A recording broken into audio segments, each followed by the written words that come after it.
First of all, where to find the web service. You'll see here it's located at the same address we've used in other sections dealing with this web service.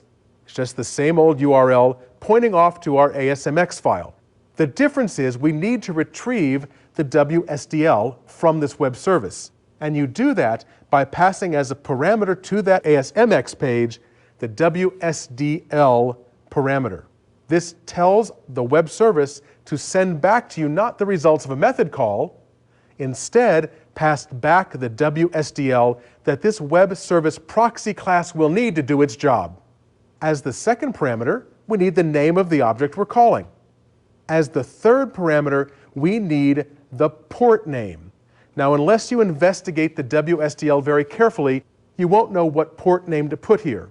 But in general, if you do want to investigate the SDL, you'll find this in there. The port you'll want is the name of your object followed by the SOAP keyword.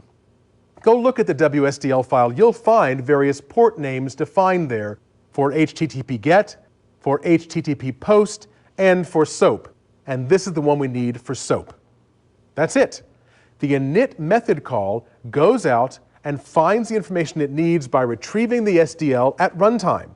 So at this point, at runtime, that S-client object knows how to retrieve information and what methods it can call. So all we have to do is call the getInventory method of that object. The getInventory method is provided by the web service. It requires a parameter indicating that you'd like to retrieve the inventory for this product ID. Last of all, we just concatenate it together into an output string and stick it into a label on this form. That's all there is to it.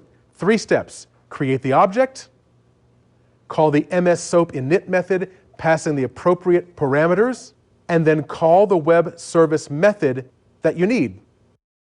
I'll press F5 to run this project, or you can also click on the toolbar at the top of the screen on the Start button. I'll do that for now. We get our form. There we go, our form in the center of the screen. We can enter a product ID. I'll say 12. And the product ID should come back with an inventory of available items of that item. So what we've done is we've called a web service created in ASP.NET, but we've called it from a VB6 client. You could do the same sort of thing from a Microsoft Office client application as well. By using the SOAP toolkit from Microsoft, you're now no more limited to .NET clients. You can call them from any client application as long as that client application supports COM. The SOAP toolkit from Microsoft supports several different programmatic layers. In this example, we looked at the simplest, highest level programmatic layer.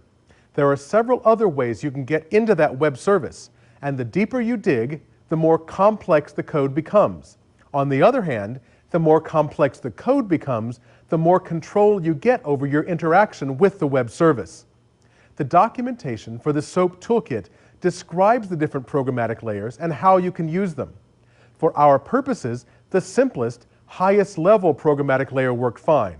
But you'll want to dig in and see how to use those more complex, more detailed layers because you may need more control over your interaction with the web service.